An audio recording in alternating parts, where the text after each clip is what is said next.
Hey y'all, it has been a few weeks. I got my surgery. I'm gonna put the name on the title and the name across the video so that you guys can see what it is, and also do a picture on the side of what I got done. I don't know if I said it in the last video, but there's several reasons why I got it done, which is to become sterile and not be able to have babies anymore. I am 33 years old. I have a child. He is 5. I am content, happy, and blessed to have him in my life. Motherhood is very challenging, especially being a single parent and being in this time frame that we're in now in life, which is inflation and just a bunch of money issues going on this year and last year, and just myself, trying to make ends meet and trying to figure out work and trying to figure out all this type of stuff financially. I don't think that it was fair for me to continue to birth children in this era or in this time frame in my life, right? I'm 33, and financially, having my son, when you have kids, I'm not gonna lie to you, it slows everything down. Like, it slows your goals down, your dreams, because now that is solely your attention. So you have to make sure that that child is well taken care of, has shelter, has food, has clothes, has a good education, has good people around them, and is just an overall healthy environment, right? And that does play a role into your finances as a mother, especially being a single mother. So that did college and couldn't finish because I had to become a single mother. So there was just so many factors in my finances that played a role in me making this decision as well.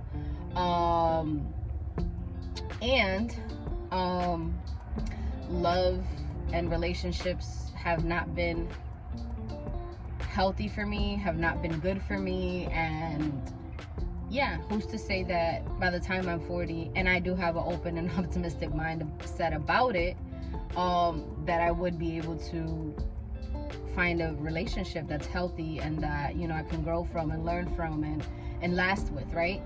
But I don't know what time frame that's going to be, right?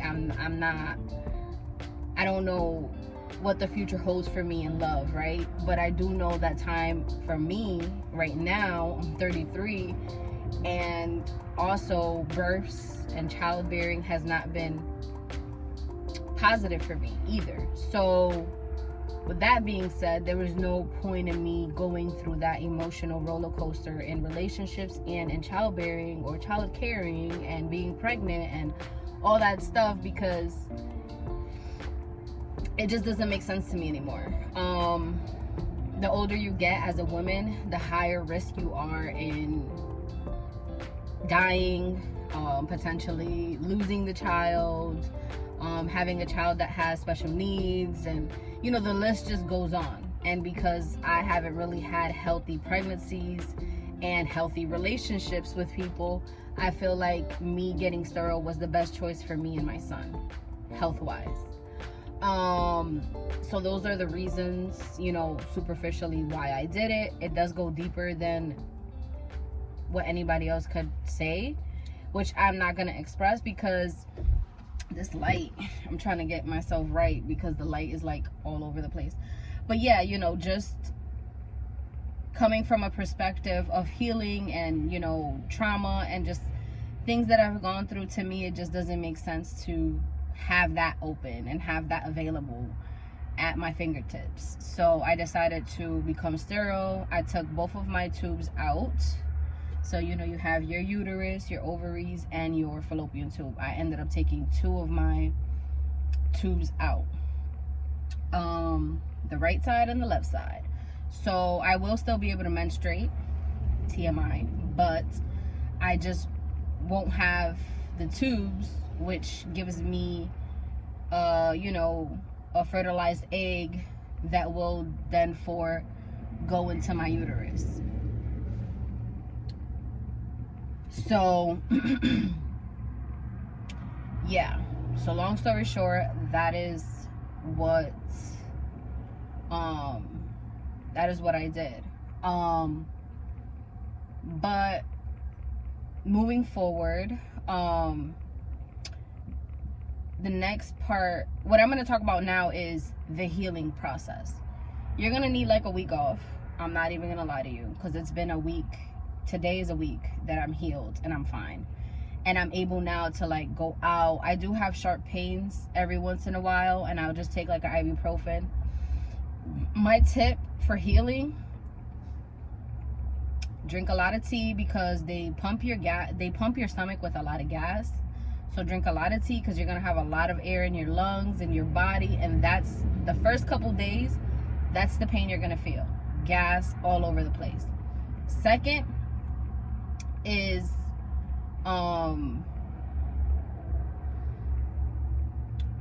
buy ibuprofen and Tylenol. I'm in Florida. There's a opioid epidemic, so they're not gonna give me opioids or strong painkillers.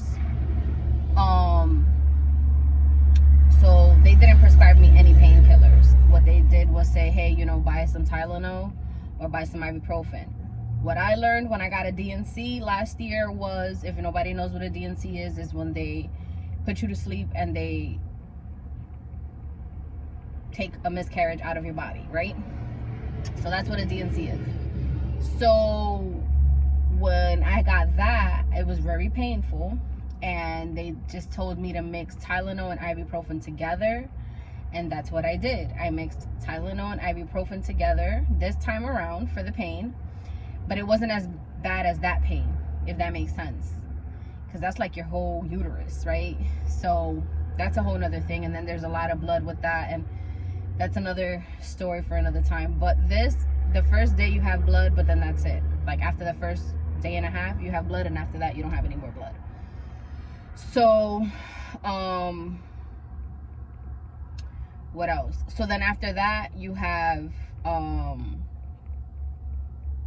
you know, you have blood for the first 2 days. I would recommend, if you're not a tea drinker, get Gas X, because Gas X will help with eliminating gas. Get what is that called? Get I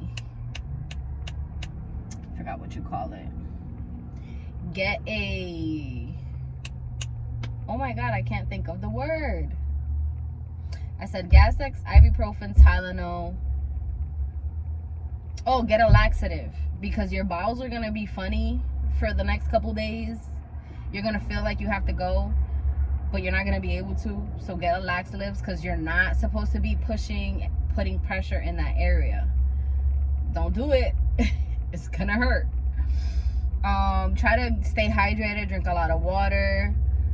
Your eating habits are gonna change that week, because obviously like everything's gonna change eating wise and digestive wise. So you're gonna want to eat just small meals, eat healthy, like fruits and vegetables, and you know, stuff healthier. What else?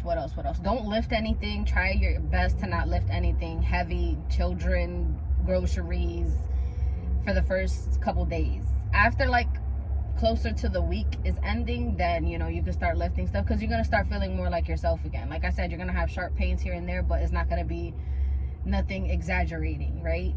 I personally have a high tolerance to pain, so this was like easy for me, because I've went through more things down there. You know, having a whole baby, that's very painful. Having a C-section, that's painful. Having a DNC, that's painful. You know, having breast surgery, that's painful. You know, so it's like, this was painful, I'm not gonna lie to you, but it's manageable, right? And you know, you're doing it for a bigger cause, right? You're doing it to save your life, to save future children's life, to save your heart, to save your mental health, I did it for a lot of reasons. It was my mental health, my spiritual health, my heart, my body, my soul. It played a big role. Having children, that plays a big role in having children, if you are a good-hearted mother already, right? So the plan is to have kids and to have them if you get pregnant, right? And if you're constantly miscarrying, you're constantly having a traumatic relationships with people and, you know, things are not healthy, there's no point. And you're old enough, right? Because they consider a lot of factors. Like, you have to have health issues already, and in that area, reproductive issues. You have to be a certain age. You already have to have kids. So, you know, even though I'm 33, and they asked me every time I went, are you sure? Are you sure? Are you sure? I told them, I am sure, and I want to do this. You know what I mean? So I definitely did it. I went through with it. I don't regret it. I don't regret it. I've been through way too much trying to be a mom, then to becoming a mom, to then trying to be a mom again, to have healthy relationships, quote unquote, with the opposite sex and it not working out. So I'm good. I'm content with my son. He is amazing. He is a gift from God, and I am grateful that he is in my life and that I have him with me. So long story short, that's what it is. If you guys did do it and you guys had help, great. It was just me and my son most of the time. The first 3 days you kind of just want to rest and lay down because you are sore down there. But my son is old enough, so it's not like he needed me to pick him up and do this and do that. He's really independent. He's 5, and you know, he could do a lot of the stuff himself. And I did easy meals so that I wouldn't have to just stand right there and do meals, you know what I mean? So it was an easy healing fast. Like I said, in a week you feel like yourself. You're able to wear pants again. The first few days you're gonna wear just like loose clothes, like in your belly area. You're gonna have 3 incisions, 1 on the top and then 2 on the side. I will insert a picture of what it kind of looks like. But yeah, that's basically it. After that, you're kind of like just good to go, right? And you just know that that's it. You know what I mean? If that's the only kid you have that you birthed, that's the only kid that you birthed. I am open to adopt in the future when, you know, I have a bigger place and I am blessed financially in avalanches of finances. But yeah, other than that, it is what it is. So if you guys have questions, if I missed anything, please leave a comment. Let me know. If you got one recently, just let me know. Peace and love.